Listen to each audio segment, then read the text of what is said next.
Hello guys, and welcome to an exciting episode of Talking to People. When you're first. Oh, it's been a long day. Rest would be welcome. Are you alright? Yes, of course.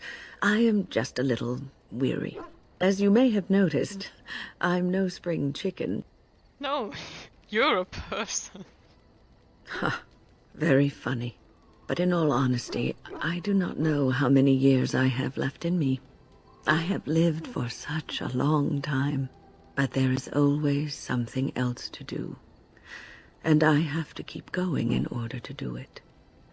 I think I will be glad when I am done. Jesus Christ, you sound like my third grandma. Hey, don't say those things. We still need you. Oh, We no. need a healer. I'm not the sort of person that leaves things unfinished. I'll see this through, I promise. Thanks. That's good. You. Yes? I'd like to talk. Well, here I am. What was life like in a Chandri cluster? Quiet. It was a life suited for contemplation. In the cloister, away from the fuss and the flurry of the cities, I found peace. And in that stillness, I could hear the Maker. But it was not perfect. Some of my chantry fellows were condescending. That is the nature of religious folk, I suppose. Sure is condescending, how? When I talked about my beliefs, that the Maker reveals himself in the beauty of his world, they treated me with disdain. They want to believe that he's gone, so that when he turns his gaze on them, it means they are special, chosen. He cannot possibly have love for all, the sick and the weary, the beggars and the fools. Well, I don't really want to wake up looking in on me anyway. Maybe I am wrong, but it is the Maker's place to decide if I am worthy, not men, not the chantry. But there is work to be done, and I have talked enough for now. No, I don't think so. I also haven't talked to you. Here I am. Here you are. Care to answer some questions? Oh, this should be good. Go ahead. What does it take to become an assassin? Well, the crows would have you believe that it is an involved process that takes years of training. The sort that tests both your resolve and your endurance. Survive that process and maybe, just maybe, you're good enough to start being considered one of them. But quite frankly, the truth is that all it requires is a desire to kill people for a living. It's surprising how well one can do in such a field. So, you have to be a murderer. It doesn't take any special skill? You did quite well, no doubt. I don't know. This one. Within the crows, I did. But it has been something the crows have devoted a great deal of time to perfecting. An assassin simply specializes in striking from stealth, and in maximizing that first attack to be as lethal as possible. Debilitate your foe, either by poison or by crippling their limbs, makes any follow-up combat you need to engage in that much simpler. That sounds like it could be useful. You always use poison then? I do. It is not something inherent in an assassin's skills, however. Didn't Merely poison me. something You also complementary. didn't strike Of course, the from crows stealth. like to pretend that their abilities are trade secrets, shrouded in shadows and wrapped in a blanket of mystery. So let's just keep this between you and me, shall we? Hmm? Okay. You. What do you need? I need you in Ask my away. tent. Ooh, tell me about how did you become a Grey War? Oh god, so many questions. Why have you remained a Templar if you hated Chandri? Have you seen the uniform? It's not only stylish, but well made. I'm a sucker for good tailoring. In that case you should have become a mage. Oh, you aren't kidding. I think the Templar uniforms are as colourful as they are just so the Templars didn't feel dull in comparison.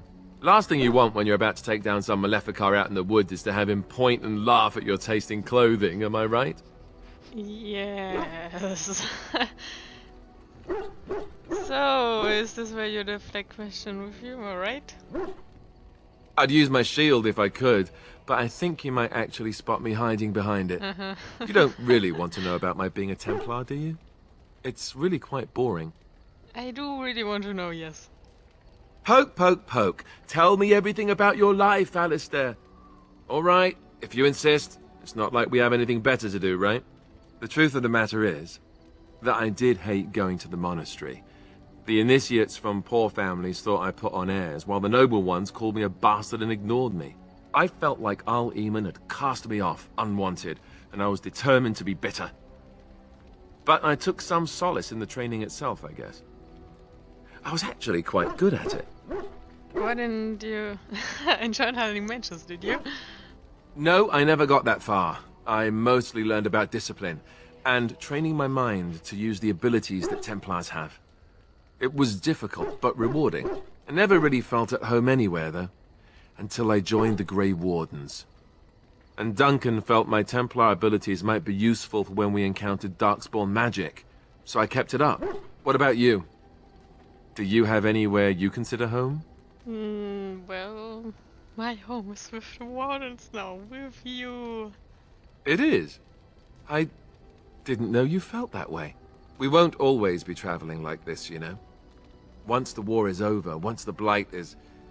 well, a time will come when we'll have to think about having a real home again. Though that seems like a far ways off. And I suppose the Grey Wardens are gone for good. Either way. Please don't cry now. Take it, but that's assuming we even survive.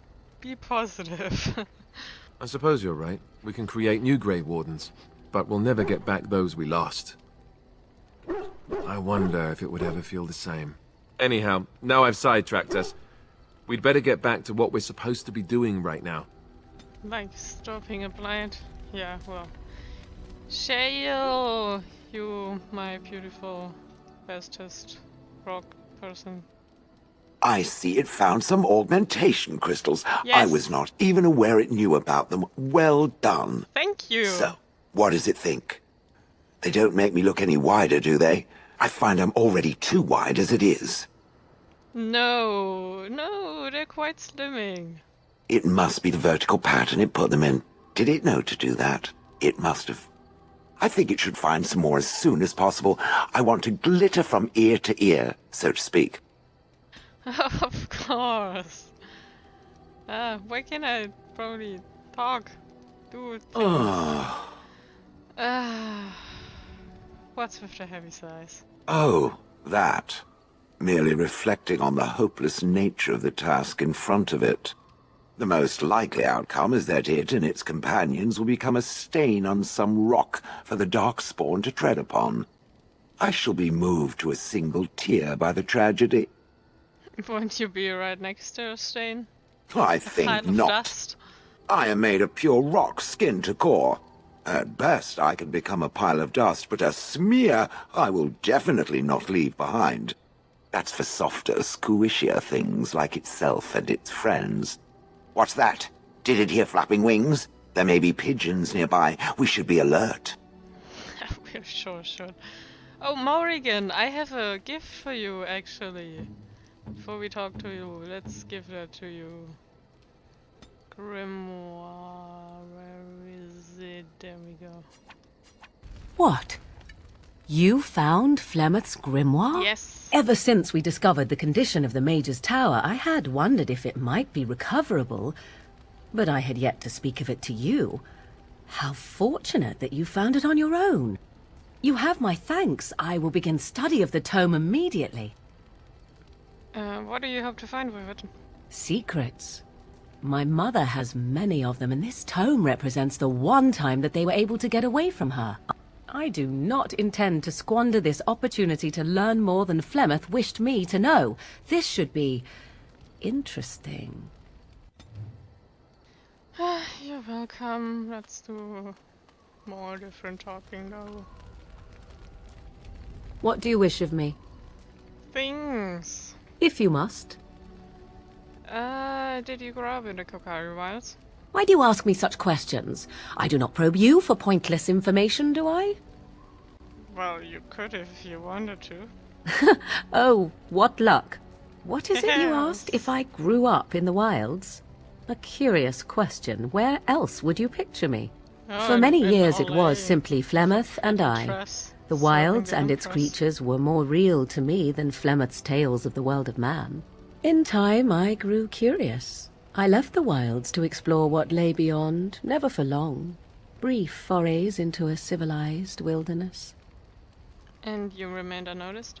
For the most part. Flemeth taught me well. For all that I had been taught, however, the truth of the civilized lands proved to be overwhelming. I was unfamiliar with so much. So confident and bold was I, yet there was much that Flemeth could never have prepared me for. Yeah, very daring. Sounds like you. Equal parts daring and foolhardy, perhaps. Only once was I accused of being a witch of the wilds, and that by a chastened who happened to be travelling with a merchant caravan. He pointed and gasped, and began shouting in his strange language, and most assumed he was casting some curse upon me. I acted the terrified girl, and naturally, he was arrested. That was quick thinking. Men are always willing to believe two things about a woman. One, that she is weak, and two, that she finds him attractive. I played the weakling and battered my eyelashes at the captain of the guard. Child's play. The point being that I was able to move through human lands fairly easily. Whatever humans think a witch of the wild looks like, 'tis not I. Not that I did not have trouble. There are things about human society which have always puzzled me, such as the touching.